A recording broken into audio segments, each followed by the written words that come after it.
Assalamualaikum warahmatullahi wabarakatuh. Sedulur sebangsa dan setanah air, jumpa lagi di channel Jagat Lupitu. Semoga dalam keadaan sehat, tak kurang satu apa, rahmat barokah, salam Allah curahkan untuk kita semuanya. Pak Nasaruddin, ya, Imam Besar, Imam Jumbo, Masjid Istiqlal, Menteri Agama. Beliau selaku seorang yang dituakan di Kementerian Agama tidak berlaku adil. Saat Jatman mengadakan pelantikan, beliau tidak hadir. Maka saat zikir kebangsaan Jatma, Gito-Gito, Kipyak datang pidato mengeluh-elukan. Ini saya ibaratkan seorang yang di struktural Nahdlatul Ulama. Dia ibaratkan pagar makan tanaman. Pagar makan tanaman. Ternyata banyak sekali kasus yang menjerat, ya. Ada indikasi korupsi yang disampaikan oleh Gusmar KPN Nusantara ini nanti akan mengaget-ngagetkan kita, ya. Orangnya kelihatannya diam-diam baik, tapi ternyata ya ada lagi ini kasus yang notabene sangat miris, ya. Ini saya temukan 6 hari yang lalu ada yang demo di kementerian, katanya sih tanda kutip titik-titik, ya. Wah, luar biasa, kasihan kalau saya. Jadi ini tanda-tanda kuat, ya, dengan Kiai Nusantara, pendiri NU, notabene di struktural NU, justru menggembosi dari NU, dinaikkan derajatnya menjadi Menteri Agama, jadi tidak bisa mengemban suatu amanah, justru malah pagar makan tanaman. Kita simak sekali lagi lah, mohon maaf dengan agama. Assalamualaikum warahmatullahi wabarakatuh.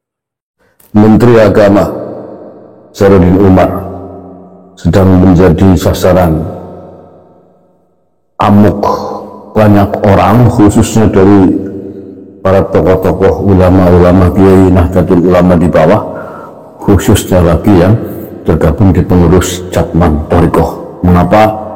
Karena ia dengan gegabah menghadiri acara Thoriqoh Jatma, tandingan Jatman, ya, yang didirikan oleh Lutfi bin Yahya di Masjid Istiqlal semalam. Dan terkait dengan angka kecukupan energi, berdasarkan Permenkes tersebut, idealnya secara umum individu membutuhkan kalori sekitar 2100.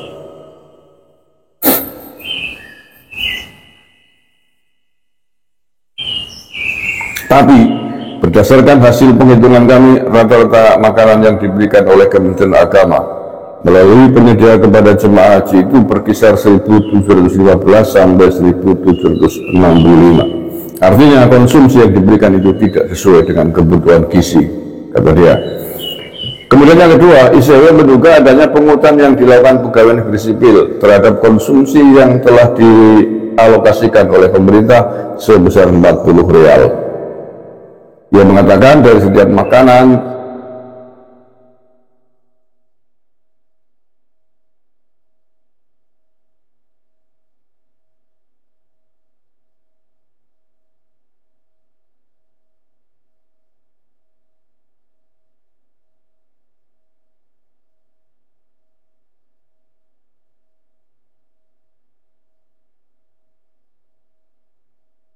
jemaah haji diduga terdapat pungutan sebesar 0,8 rial, mendekati 1 rial, ya.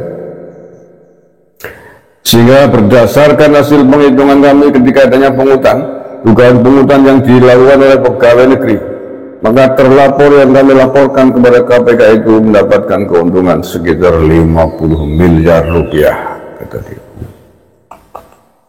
Ketiga, ICW menemukan dugaan pengurangan spesifikasi makanan yang diterima oleh jemaah haji. Ya, itu kasus baru yang melibatkan Menteri Agama terkait penyelenggaraan haji tahun 2025 kemarin. Kalau ini kemudian juga dugaan korupsinya memang terbukti sebagaimana yang dituduhkan oleh ICW, maka artinya dua tokoh NU yang menjadi Menteri Agama hari ini sama-sama berurusan dengan KPA dalam urusan yang sama. Sebelumnya mantan Menteri Agama yang juga mantan Ketua Umum DPR Ansor, Gus Yakut,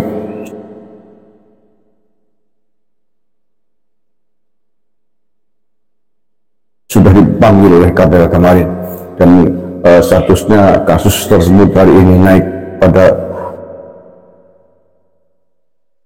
tingkat penyidikan. Kalau yang dugaan pidana korupsinya kuat, maka tidak menutup kemungkinan Gus Yakut akan menjadi tersangka dalam kasus tersebut. Begitu juga ini Menteri Agama yang semalam memuja-muja orang keturunan imigran dari Yaman yang bernama Lutfi bin Yahya itu di Masjid Istiqlal. Seandainya kemudian terlibat, terbukti korupsi, maka menurut saya itu adalah semacam karma religius yang harus ditanggung karena kengawurannya itu. Ya, semalam sudah saya sampaikan di vlog saya. Pertama, apa yang dilakukan oleh Menteri Agama ini dengan mengizinkan Masjid Istiqlal untuk kegiatan Cakma pimpinannya Lutfi bin Yahya ini adalah sebuah sistem yang sangat tidak adil, sangat menyakiti banyak biaya-biaya NU, khususnya para mursyid yang tergabung dalam Cakman panennya NU hari ini. Tentu ini sangat menyakiti beliau-beliau. Karena apa? Ketika pelantikan Cakman pusat yang dilangsungkan sekitar 1 bulanan yang lalu di Purworejo, Jawa Tengah, Menteri Agama diundang tidak adil dan tidak memberikan klarifikasi keterangan apapun, tidak adil. Padahal Menteri Agama Nasaruddin Umar adalah pengurus besar Nahdlatul Ulama, masuk di jajaran Rois Suriah PBNU. Beginikah sikap seorang Rois Suriah PBNU terhadap panomnya sendiri? Alih-alih mencari titik temu mendamaikan dua tokoh ini dalam sebuah acara, Menteri Agama pasti punya kapasitas untuk itu, agar tidak terjadi pecah belah di kalangan para mursyid thariqah semacam ini sampai seperti ini. Tapi justru melakukan keberpihakan yang tidak mutu, keberpihakan yang ngawur menurut saya, menempatkan acara Cakmannya di Masjid Istiqlal yang merupakan masjid simbol negara yang mestinya menjadi simbol perdamaian semuanya. Tapi apa yang dilakukan oleh Nasaruddin Umar dengan mengizinkan dan hadir pada acara Cakma semalam, alih-alih mendamaikan, itu justru akan semakin memperlebar jurang perpecahan yang akan terjadi di kalangan para ulama NU, khususnya di para kalangan mursyid-mursyid thariqah Nahdlatul Ulama. Jadi kalau gembar-gembornya mari bersatu rukun, hindari adu domba, jangan pecah belah, bela negara, sebagaimana tagline-nya semalam itu bullshit. Justru sebaliknya yang terjadi pasca acara itu adalah sebaliknya, semakin memperlebar, memperdalam jurang pecah belah di internal Nahdlatul Ulama. Oke, berdoa aja Pak Nasaruddin Umar agar tidak kualat dengan Masjid Istiqlal, tidak kualat dengan para mursyid Nahdlatul Ulama yang tergabung di Cakman, yang notabene yang tidak lain adalah para kiai-kiai ulama-ulama pribumi, ulama-ulama Nusantara yang terkenal ampuh-ampuh.